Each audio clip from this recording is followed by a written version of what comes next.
Ok, en algún momento probablemente lo pensaste, ¿sí? En una conversación de amigos o caminando por la calle en algún momento dijiste, ¿sabes qué? Esta sería una muy buena idea para hacer un podcast.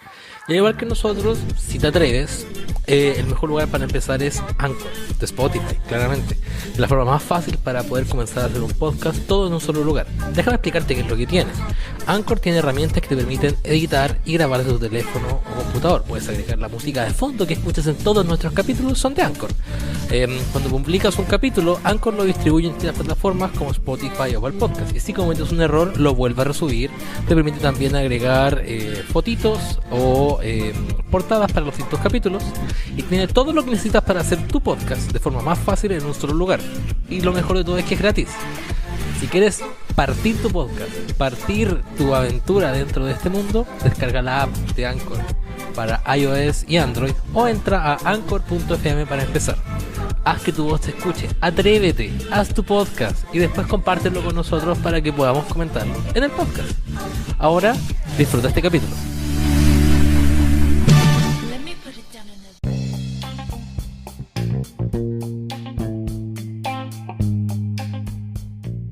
Ok, bienvenidos a un nuevo capítulo de Inversionista Millennial. Este capítulo va principalmente enfocado en hablar de lo que es el estancamiento inflacionario y cómo ha cambiado el escenario en comparación a, por ejemplo, los últimos capítulos donde hemos hablado de esto, capítulos de recesiones, capítulos de estancamiento inflacionario que son durante el primer semestre del año 2022.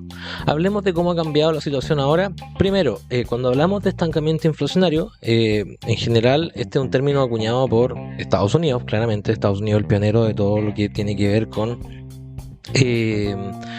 el manejo de términos económicos, y es un término acuñado en los 70 que se refiere a la combinación de alta inflación y alto desempleo, o también se le puede dar un carácter implícito a el estancamiento de lo que sería el desarrollo productivo, o sea, el crecimiento de un país. Sí, en general, durante el primer semestre del 2022 se vio mercados que en el fondo no performaron tan bien o no entregaron retornos tan buenos como se esperaba, y muchos de los economistas pensaron que iba a haber un riesgo gigante de stagflation.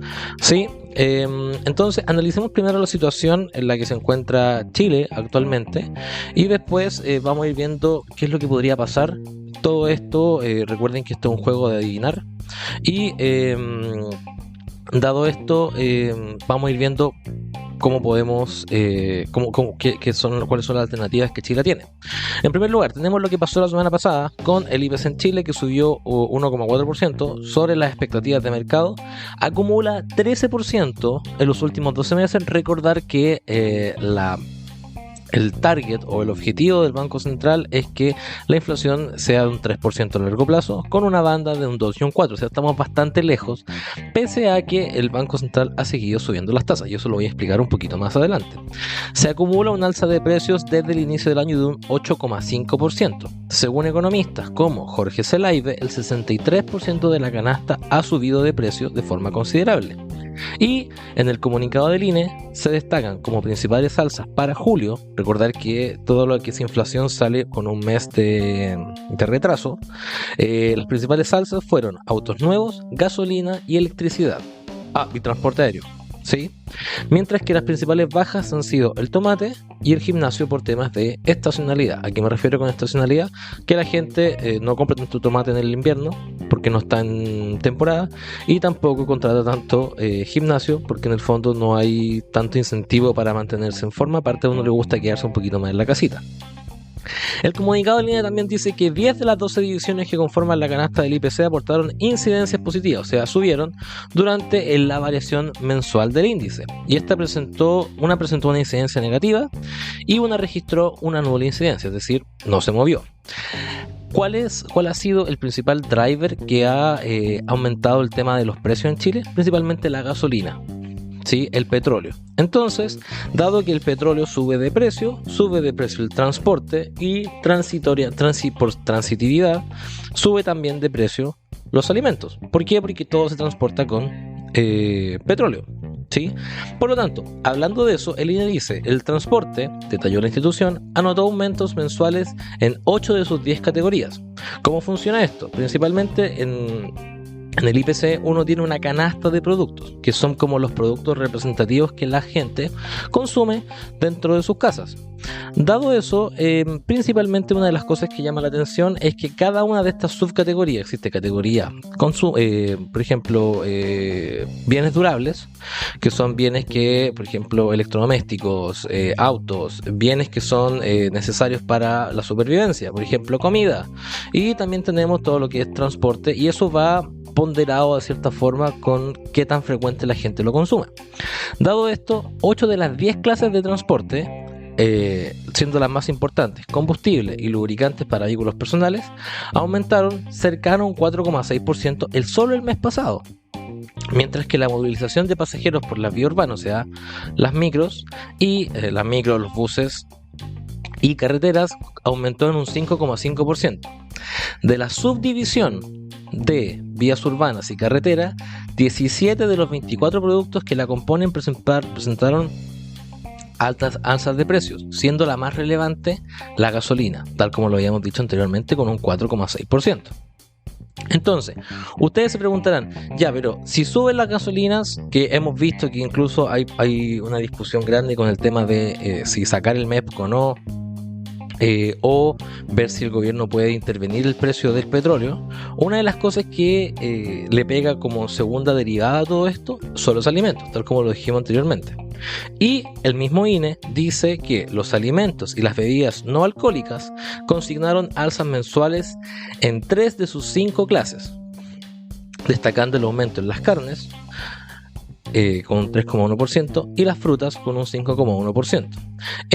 El tema de las carnes y las frutas también puede darse un tema estacional. En general, durante el invierno la gente consume menos fruta porque no están en estación, y el tema de la carne también puede ser porque la gente empieza a comprar para las fiestas patrias o el 18 de septiembre. Sin embargo, 58 de los 76 productos que componen esta división presentaron incrementos en sus precios. Ok, estamos en un contexto de alta inflación, el Banco Central ha ido subiendo las tasas. Recordar que cuando el Banco Central sube las tasas, lo que hace implícitamente es que le dice a los bancos y a la población que es mejor ahorrar para tener retornos más grandes en términos de interés. Esta tasa en el fondo tiende a ser referencial y tratar de no consumir. En el fondo, con la subida de tasas, lo que hace el Banco Central es ir de cierta forma enfriando un poquito la economía para después controlar un poquito la demanda. ¿Ok? Sin embargo, el gran problema que tiene Chile ahora es que también el desarrollo económico se está comenzando a desacelerar.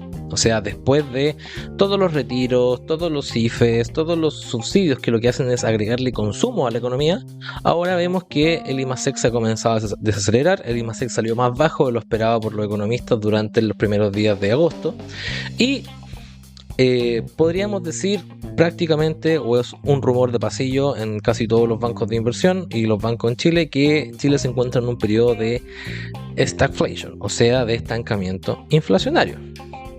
Sí, en general el estancamiento inflacionario, uno de los principales factores que genera el estancamiento inflacionario puede ser el aumento en los precios del petróleo y la baja en la demanda de un activo clave dentro de la economía. Y eso podría inducir stagnation en la economía. Recordar que durante los últimos meses hemos visto primero un aumento significativo en el precio de los petróleos por la guerra de Ucrania con Rusia y la crisis energética que está teniendo Europa, que vamos a hablar un poquito más adelante. Y al mismo tiempo hemos visto también una baja en la demanda de el activo clave que Chile exporta, que es el cobre, principalmente por baja en el precio, que eso se debe principalmente a una menor demanda por China. ¿Por qué? Porque China se le ocurrió tener una crisis inmobiliaria que, según lo que dicen, va a explotar en menos de 30 días. Y lo otro, China también tiene, y eso partió con Evergrande y todo esto, y la otra razón principal es que China todavía está con la política de cero COVID. Entonces, si a una persona le da COVID dentro de un condominio, cerramos 3 cuadras enteras de condominio. Entonces se tiende a ralentizar todo eso, y eso especialmente le ha pegado a las empresas que están expuestas a China durante el segundo trimestre del 2022, tal como lo dijo Apple, Alibaba, Google y las distintas empresas grandes que han visto cómo el mercado chino se desaceleró durante el segundo trimestre, pero ahora esperan que esto vuelva a funcionar de forma normal. Hemos visto también que el efecto de los retiros ha sido un argumento que se ha sacado al baile constantemente. Sin embargo, el mismo Jorge Zelaibe, el economista jefe del Scotiabank, dice que el efecto de los retiros debería estar ya mitigado, y por lo tanto ahora deberíamos volver a lo que sería una política fiscal en términos de gasto un poquito más normal, y al mismo tiempo un flujo de dinero en la economía que también podría ser un poquito más normal. La gran pregunta es, ¿qué viene ahora? Y en general, cuando uno mira hacia afuera y mira lo que no está pasando en Chile, es difícil ver lo que está pasando, porque lo que está por ejemplo, Estados Unidos está viendo una economía completamente distinta a la que está teniendo Chile. Pero ustedes miran, pero Estados Unidos también tiene alta inflación y Europa también tiene alta inflación. Está bien, pero el dato que salió el día miércoles de inflación en Estados Unidos dice lo contrario. La inflación en Estados Unidos está en teoría desacelerando. Los precios de la energía, que eran los que estaban derivando en todo esto, han empezado a bajar un poquito. Lo vimos también con el cobre. Y lo que sigue subiendo son principalmente el precio de los arriendos, que es el mercado inmobiliario en Estados Unidos es una bestia aparte, y podríamos perfectamente hacer un capítulo entero de cómo funciona el mercado inmobiliario en Estados Unidos, pero no va al lugar. Y pese a que han caído todos estos productos, los alimentos han seguido subiendo. ¿Por qué? Porque en general la gente tiende a inventariar alimentos, tienden a tener ciclos un poco más largos de alimentos. Por lo tanto, si la gasolina cae ahora, hay alimentos que ya fueron transportados, entonces se asocia el costo de transporte previo a que la gasolina ya bajó. Otra de las cosas que también hay que tener en consideración son los inventarios de gasolina, que también funcionan a nivel mundial y también se traspasan en Chile. En general, los inventarios de gasolina duran entre 3 a 4 meses. Por lo tanto, si nosotros vimos que hace 3 meses el precio de la gasolina empezó a bajar de los máximos que estaban a nivel mundial, en general uno esperaría que durante los próximos 3 meses se vea una disminución en el precio de las gasolinas, porque hay productos que fueron inventariados previamente. ¿Qué es lo que pasó durante el mes pasado en Estados Unidos? Principalmente que el precio de las gasolinas, de la energía en general, bajó un 4,6% y el de la gasolina un 7,7%. Sin embargo, el precio de los alimentos sigue subiendo, por lo que mencioné previamente. Hay muchos alimentos que fueron inventariados previamente. Otro indicador que en el fondo le está diciendo que probablemente Estados Unidos ya tocó el pic de inflación es principalmente el precio de los productos, de los productores, que ayer anotó una baja de 0,5% en julio, principalmente por precios de la energía. Y en general, lo que está pasando ahora en Estados Unidos principalmente es que todo el mercado se está posicionando de tal forma que la Reserva Federal probablemente no va a tener que ser tan agresiva en términos de subir la tasa de interés. El mercado laboral también está mostrando buenas señales en Estados Unidos. Entonces, lo más probable que suceda es que Estados Unidos empiece a subir las tasas de interés para poder controlar la inflación, pero no de forma tan brusca como se esperaba, que era uno de los miedos que tenía la economía. Y por lo tanto se podría decir que Estados Unidos eventualmente podría no entrar en stagflation o tener una stagflation un poquito más moderada que la que va a tener Chile. Y al final pasó lo que la Fed esperaba. La Fed dijo que el alza de tasas podría no ser efectiva si el sector de la oferta en el fondo no se movía lo suficientemente bien, y lo que sucede es que efectivamente la oferta se está ajustando de forma más rápida de lo que la Fed esperaba, y por lo tanto Estados Unidos podría, pese a que está en recesión técnica ahora, podría eventualmente no sufrir tanto como se esperaba. Una de las cosas que también llama la atención en Estados Unidos es que el precio de los alimentos ya bajó 8,6% en julio. O sea, hay una baja considerable en el precio de los alimentos, principalmente por acuerdos entre Ucrania y Rusia. Tenemos también lo que pasa con el dólar, que está más fuerte de lo que se esperaba. Sin embargo, el principal temor de los analistas respecto al tema de los alimentos es que Rusia y Ucrania en el fondo se peleen por A, B o C motivo, y los alimentos que tenían inventariados para poder exportarse no salgan de Rusia o Estados Unidos. ¿Qué es lo que va a suceder con Chile eventualmente? Y lo comparamos con Estados Unidos. Estados Unidos, pienso yo, ya está viendo un pic de inflación. Deberíamos ver ya lo que se llama deflación, que es que los precios en el fondo deberían empezar a ajustarse. Y en general lo que podría pasar en Chile es, uno, ¿por qué el dato de inflación salió tan alto? Principalmente el mes pasado fue el mes récord, con un dólar gigantesco, sobre 1,000 pesos, 1,050, y eso en general tiende a traspasarse directamente a la gasolina. Si la gasolina y el dólar tienden a bajar, especialmente después del plebiscito, pensando que una fuente importante de incertidumbre se va a despejar después del 4 de septiembre. Una de las cosas que podría pasar principalmente es que eventualmente el precio del dólar va a bajar, el precio de las gasolinas van a bajar, y eso va a hacer que el precio de los alimentos podría también ir bajando. ¿Podría eso controlar la inflación? Sí. Pero no es tan claro, yo solamente estoy especulando. Recordar que esto es solamente un juego de adivinar. ¿Qué tanto tiempo se va a demorar en ajustarse los precios? En general no es automático, tal como les comenté. Existen alimentos que son bastante estacionales en Chile y se consumen harto, especialmente el trigo por el tema del pan, pero hay que ir viendo de qué forma esto va a ir avanzando. Yo no veo una inflación tan persistente en Chile todavía, especialmente si Estados Unidos logra controlar su inflación. Eso significa que la Fed no va a subir tanto las tasas, el dólar no va a subir tanto, entonces vamos a ver cierto relajo por parte de las alzas del dólar, y eso también se va a reflejar en el resto de la economía. Hay que ver qué va a pasar. O sea, todo apunta a que en Chile el 4 de septiembre va a ser el día clave. Recordar que la política tiende a mover a los mercados también. Y hay que ver también qué es lo que va a pasar con China, la demanda del cobre.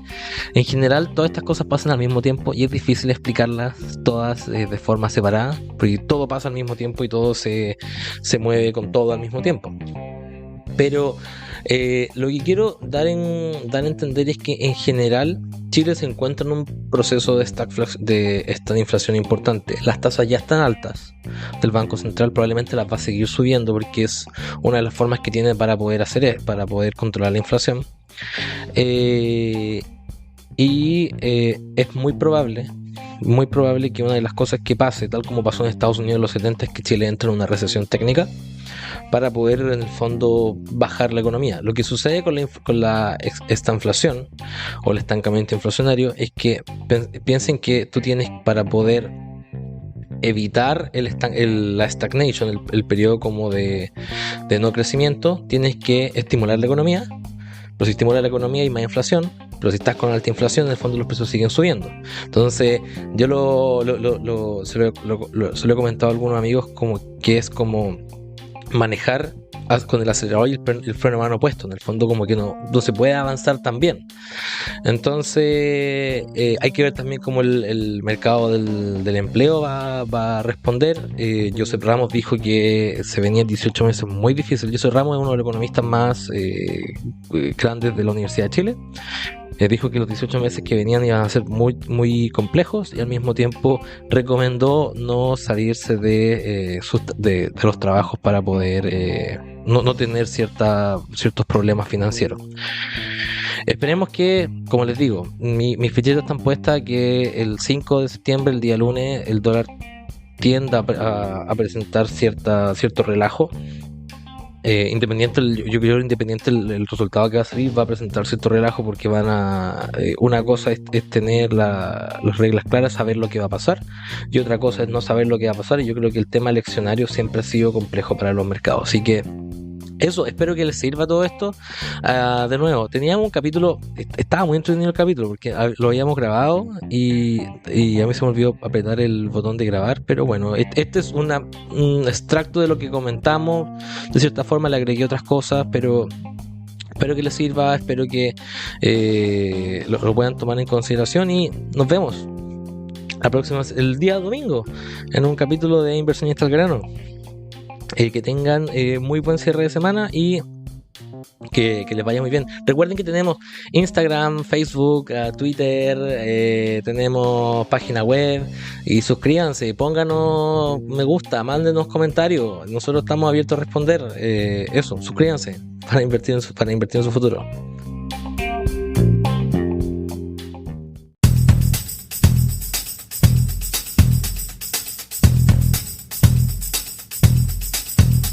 Las opiniones realizadas en este programa no deben ser interpretadas como recomendaciones o asesorías financieras. Estas solamente tienen propósitos educativos. Si quieres estar al tanto de nuevos capítulos, síguenos en Instagram como @inversionistamillennial. ¿Quieres enviarnos alguna consulta? ¿Te gustaría estar invitado a algún capítulo y hablar respecto a ciertos temas? Escríbenos al mail inversionistamillennial@gmail.com y búscanos como Inversionista Millennial en tu plataforma de podcast favorita y suscríbete para más contenido asociado al mercado e inversiones.